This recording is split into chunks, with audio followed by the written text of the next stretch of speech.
Alright, ladies and gentlemen, welcome back to an episode of Smack It to the Mat, doing the MK roster in its entirety from best or worst to best. Previous videos are up, and I'm doing them in increments of 10. So today we are down to number 20 through number 11. And then Wednesday, Valentine's Day, will be my final 1 through 10. So you guys stick around and watch that. I think you guys will be talking mad crap to me on my shitty number 10 or my shitty 1 through 10. But that's what I figured I'd do. Me and my guys got some other projects we want to work on, and I think you guys will like that stuff. So at number 10, we got a lot of people don't like him. I don't know why. We can call him the man from Brooklyn if you want. The cop from the NYPD. Not joking. I don't know where he's from. He's from Earthrealm. It's Stryker. Yeah, I know what you're thinking. Stryker's at number 20? What the fuck's going on? Here's why Stryker's at number 20. Made his debut in MK3. Played him a lot in MK Ultimate 3. You know why? Because he's a good zoner, and I have a heyday with zoners. I love playing a zoner character. He came back in MK9, and they kind of dumbed him down a bit. But me and my cousins always playing MK3 and Ultimate and a trilogy on the PS1. We'd just go through the entire roster. However, anytime we'd land on Stryker, I was just an asshole with Stryker. I'll be honest. He's got a gun. Blast, blast, blast, blast. Grenade, grenade, blast, blast, blast. Grenade. So he is a good zoner. Kind of mad they didn't make him playable for MK1. However, they did bring him in as a cameo. So my cameo main is Stryker, and my main is Reptile. I know that's a weird dynamic, but I piss everybody off with that duo. So figured I'd let you guys know that, and that's why he's that low on the list. Again, like I said in my previous videos, there's just a shit ton of characters to go through. It's hard to just dumb it down to 10 or 15 or whatever. That's why an MK is my number one favorite. Sorry, not down here. Mortal Kombat's always been my favorite franchise and fighting games. Don't get me wrong, I like Street Fighter, I like Guilty Gear, I like KOF, I like Killer Instinct, I like Tekken, I like Soul Calibur, I like them all. But number one for me is Mortal Kombat.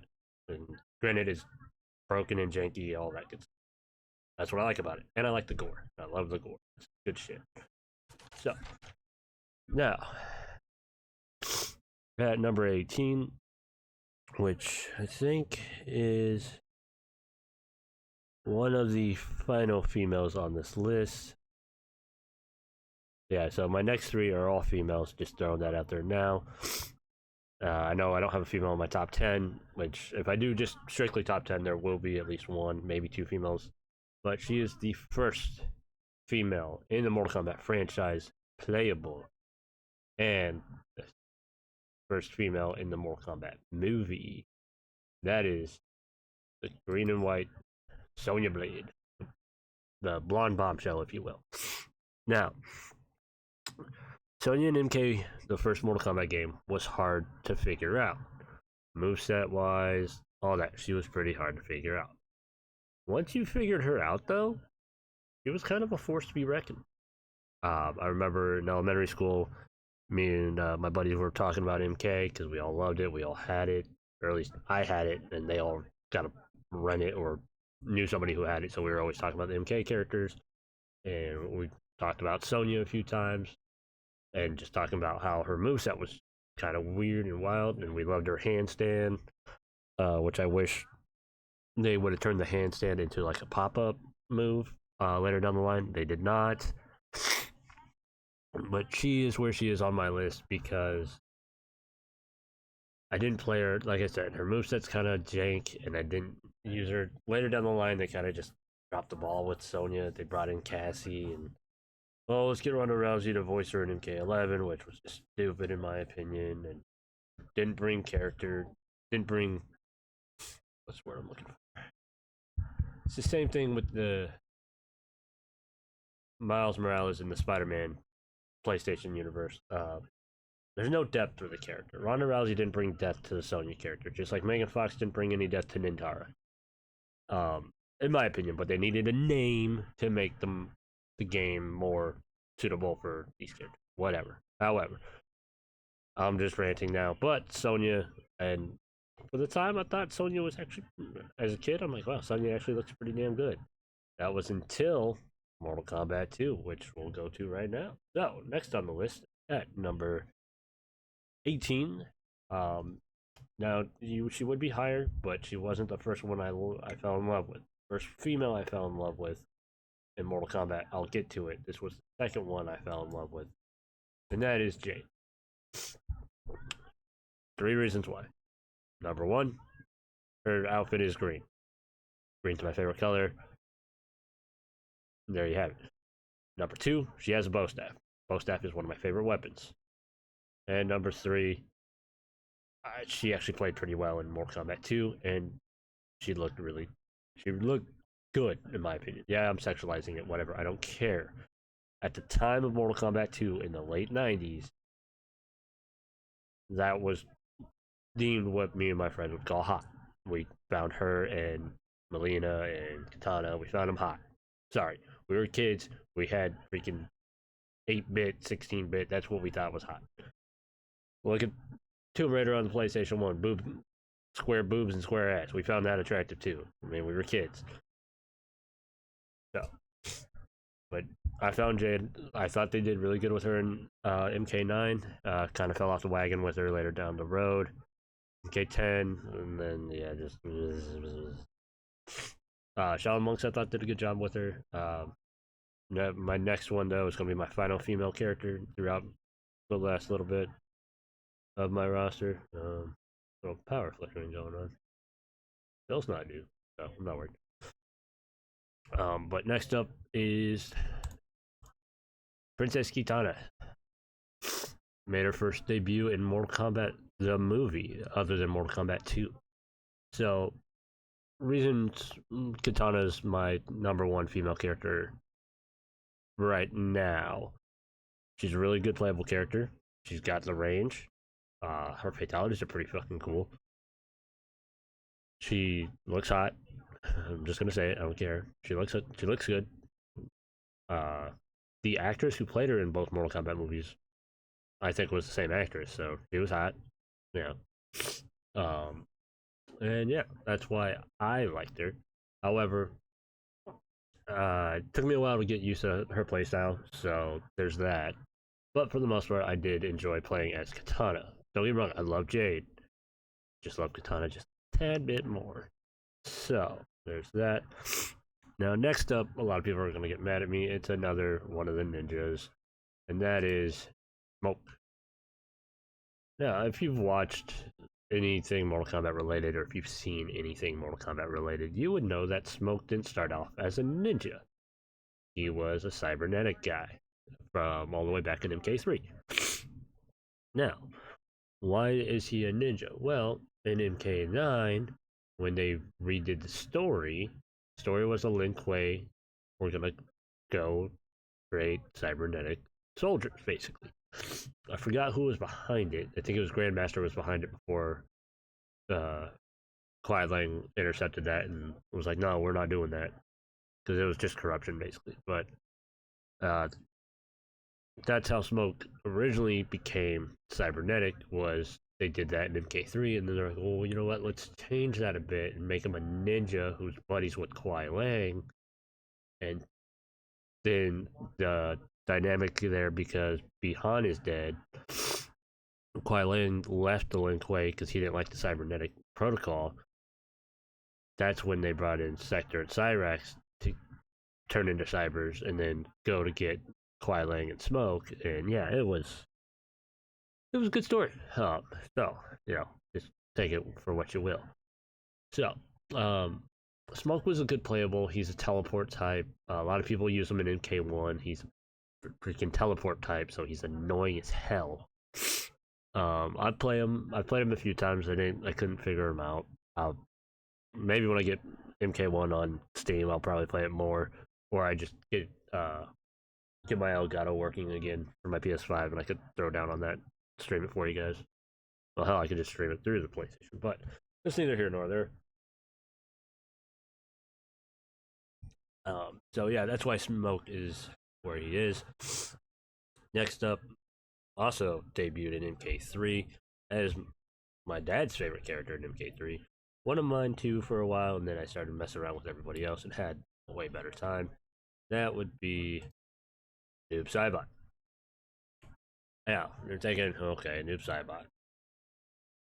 Noob Saibot is Bihan, resurrected by Quan Chi, I think, to just a dead guy.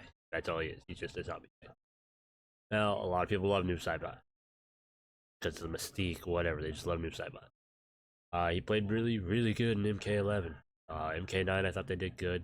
My main, I like this image of him from the comics. That's why I chose it.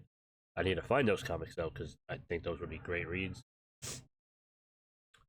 Noob Saibot for me, his peak, his perfection was MK3. Here's why. He has his smoke cloud, or his projectile attack, whatever it is. They changed it throughout the years. However, in MK3, you throw that on somebody, they start glowing black and white. It neutralized their special attacks, so they were just a standard fighter. They basically turned into a striker without a gun, if you will. And that's why we loved it. The only thing it didn't work on were the bosses, such as Mutaro, Goro, and Kintaro, I believe. It did, however, work on Shao Kahn, but Shao Kahn is Shao Kahn, and he broke the mold. So, speaking of Shao Kahn, coming in at number 14, which right here. Thank you guys will enjoy this. Aha! I am the ruler of Outworld. You shall all bow to me. No, that's Noob Saibot. Aha! The Emperor. Shao Kahn. Might actually keep this on for the rest of the show because it looks. So, Shao Kahn is this low on the list because he isn't the first villain in the franchise. First villain of the franchise is Shang Tsung. But when they introduced Shao Kahn, he was such an evil, dictatorish prick who just wanted domination and to become ruler of the realms. And look at that guy. Like, I can't think of any actor who can play him well. I should say. They had an actor in MK Annihilation who just shit the bed with him. I think they did it. They did somebody decent in MK Conquest, but just look at him. He is the definition of a badass in my opinion. I don't like what they did with General Shao in MK1. I want them to go back to Shao Kahn, so that's why he's where he is on my list. MK1 kind of fucked him up. Still really playable character. I love using him in MK11. He's also playable in MK Unchained on the PSP, as well as he is not playable in MK9 unless you're doing Challenge Tower, and playable in Armageddon and Trilogy. Yeah, but Armageddon, everybody was playable. So, yeah, you get what you get. So, yeah, and then next up at number 13, going to be made his debut in MK3 as well, and that is Mutaro. Yeah, you're wondering, well, okay, well, why is Mutaro before Shao Kahn? You said Shao Kahn looks badass. You can't tell me that looking at that right there that I have on the side of me here, you can't tell me that doesn't look freaking badass. It is a centaur. It is a centaur. That's why. Sorry, I got away from the mic. But it's a centaur, okay? He just looks badass. Everything about him screams. This guy looks cool. This guy has a reverse mule kick. He shoots lasers out of his freaking tail. He's got a head ram. Like, he's cool as hell. Plays like crap. I'm glad they brought him in as a cameo in MK1. But, yeah, he played like crap in Trilogy and Armageddon. But a lot of people played like crap in Armageddon. So, but that's why he's where he is on this list. That's why he's at number 13. And now going into number 12, I leave you with the ruler of the Shogun, the last tournament winner for Outrealm, Goro. Now you're probably wondering why I put Goro ahead of all the other big bads in the game. So, I don't know if I've ever told you guys this on here, but I've told my friends this, I've told my buddies this, you'll probably hear me say it a lot.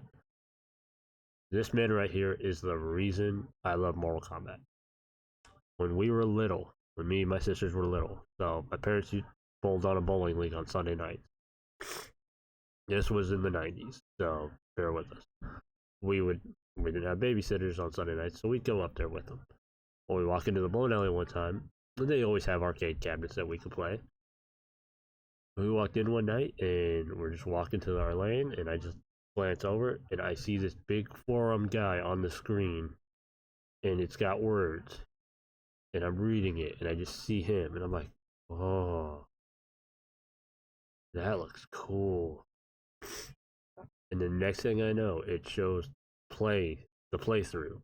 It's just basically the demo, if you will. It just shows, and you hear that music, and they're just fighting. Like Liu Kang uppercuts somebody, Sub-Zero freezes somebody, Scorpion throws the spear, Johnny Cage does the nut punch. I'm like, God, this game looks cool. And I'm about to ask my dad for a quarter to play it. Next thing I know, he puts a quarter in, he starts playing it with Liu Kang, getting his ass whipped, having a good time. But since that moment, Mortal Kombat has been the shit to me. Alright. And I gotta thank my forearm guy, Goro, here. And then the next photo I see, Goro's got freaking like 7 women just hanging on, sitting on his arm. So that was freaking cool as hell. So, I love Goro. The first movie did a really good job with Goro. The 2021 movie tried, but it did not do justice for him. So, ignore all that. But we'll go into my number 11, and that is I am Kaino. Yeah, we'll take this off now. Oh, yeah. But I hope you guys enjoy that. I got that at Trick or Treat Studios a couple years ago. I wear it every Halloween because it's fucking badass. So.